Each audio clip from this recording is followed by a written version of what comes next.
the audio. Don't forget the lens cap.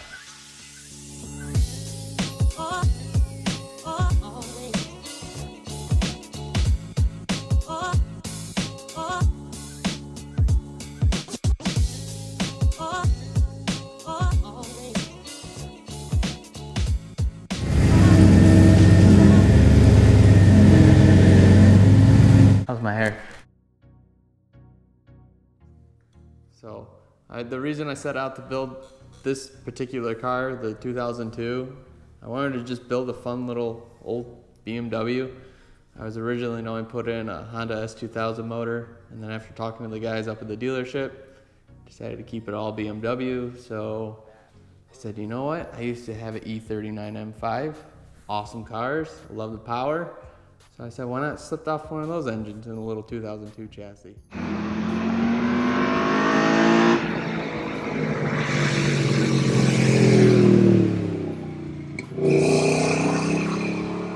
What makes it really step apart from any other 2002 would be the whole powertrain in the car.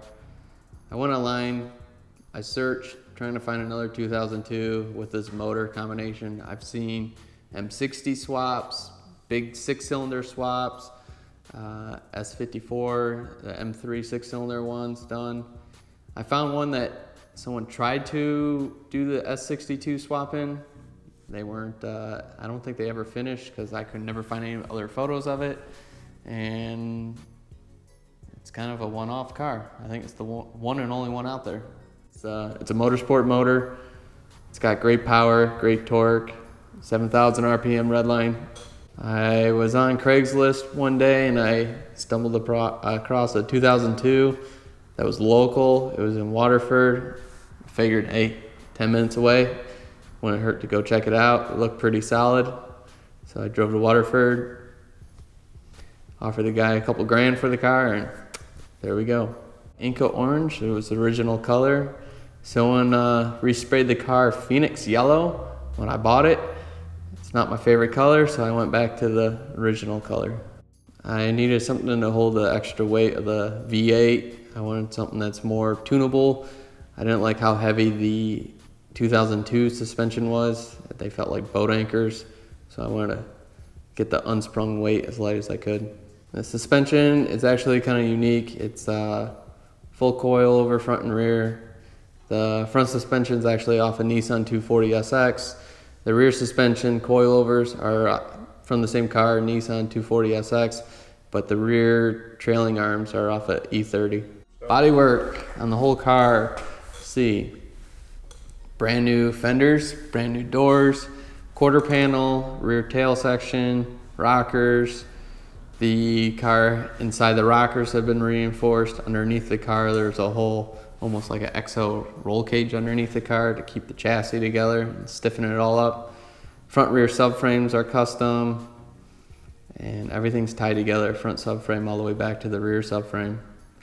It's a pretty solid car.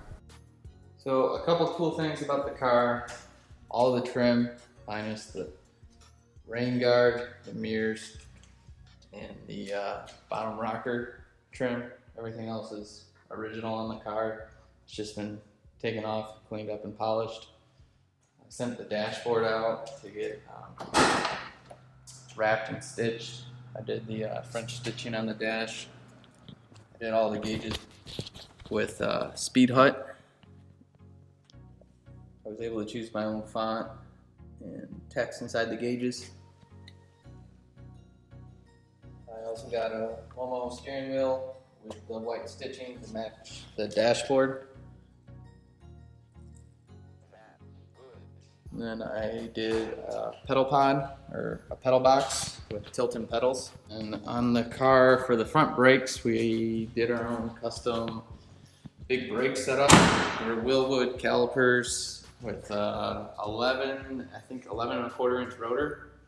So I was trying to find the biggest rotor I could put in a 15-inch wheel along with caliper. It ended up being a little too big for a 15-inch, so I had to run a 16-inch wheel. But that's okay because I made these Toyo Proxy R888Rs, and believe it or not, it's only a 205 tire. And it hooks up, it does not break loose. These tires are awesome. The seats in the car are Recaros. I try to find some vintage Recaros. What year they are, I'm unsure, but they are recovered Recaros, but they are true Recaro seats.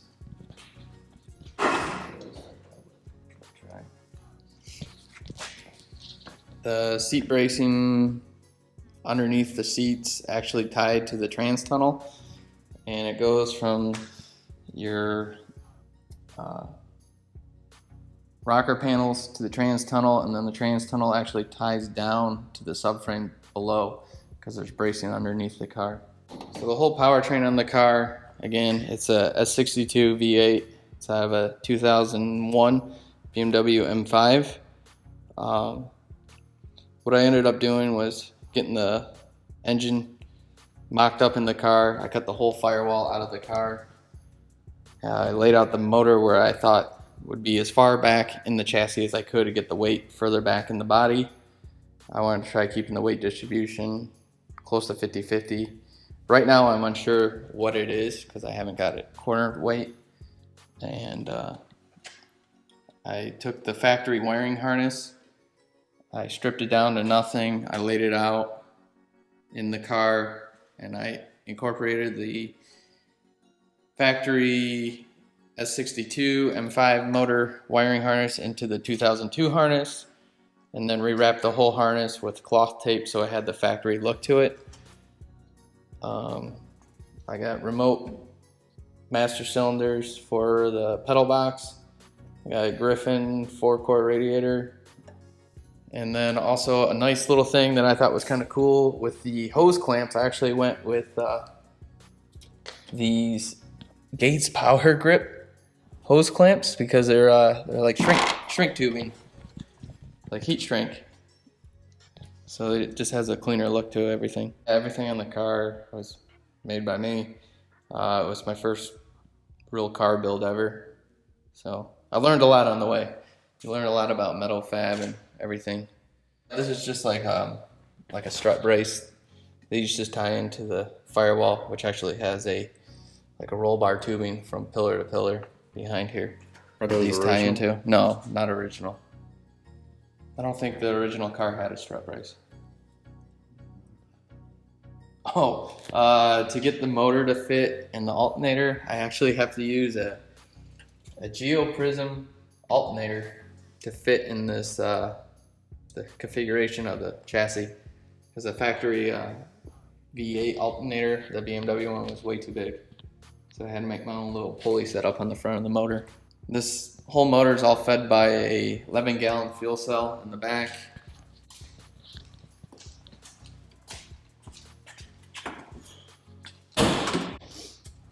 So I got a 11-gallon fuel cell in the rear. It goes underneath the car. It feeds to a high volume, low pressure pump, goes through a filter, then into a surge tank. The surge tank has a high pressure, low volume fuel pump for the motor, which is always going to be in fuel because that's the whole purpose of the surge tank. Whatever's bypassed or left over in the tank gets pushed back into the main cell. Relocated the battery to the trunk just for weight distribution.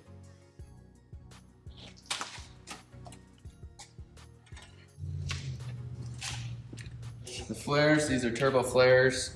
Obviously they're not original, they're remakes of the turbo flares of the original ones, and the front bumper as well is not original turbo front bumper, but the lower lip spoiler is just a fiberglass remake of one.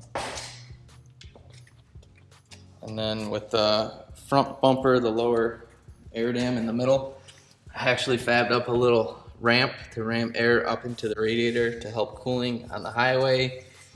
And surprisingly, the little radiator actually cools the motor no problem on a 100-degree day here in Michigan in stop and go traffic.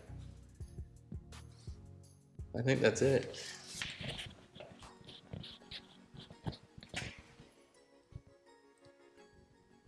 I think that's the car. All the glass is original OEM glass.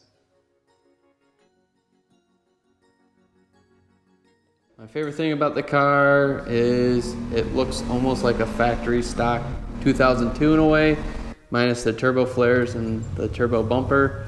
The interior looks like a factory 2002, the exterior 2002, no roll cage, nothing crazy, factory, little exhaust pipe on the passenger side.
Fish are the only difference. City out of harmony, lingering on the dissonance. Fishermen wrapping up citizens with their fishing nets. Sometimes chemicals, some played old imprisonment. Dissidents laughing at themselves as if they had a voice, acting like technology really gives them a better choice. Protect the borders as we stack up our elitism. Defeatism is what we pretend that we keep believing in. I'm straddling both lines, the quietest revolt. Politicians fake like they caring that we vote.